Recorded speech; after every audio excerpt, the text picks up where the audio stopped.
Povodom Svjetskog dana borbe protiv mina, u Brčkom su predstavljeni rezultati i planovi uklanjanja mina sa rizičnih područja.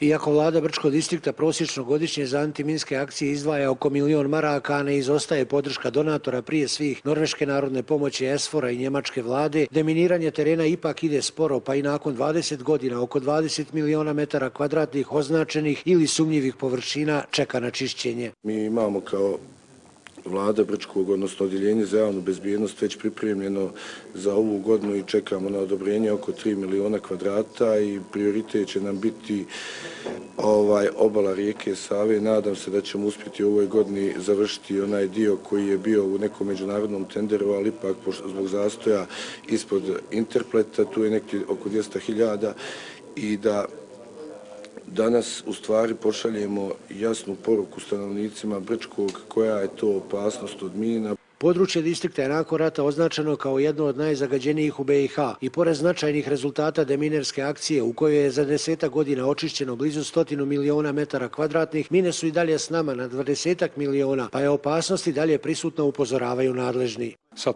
počinje proljećna sjetva. Ja mislim da je ovo glavna poruka svima. Ne ulazite u sumnjiva područja, ne isplati se.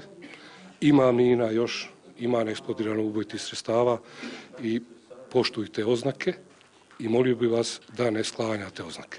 Odjeljenje za bezbjednost vlade distrikta je povodom 4. aprila Svjetskog dana borbe protiv mina uručilo zahvalnice donatorima i medijima u Brčkom. Na Trgu mladih u centru grada izložen je dio pronađenih minsko-eksplozivnih sredstava i opreme za deminiranje, te podijeljen prigodan propagandni materijal s korisnim savjetima za građane. U većini gradova Republike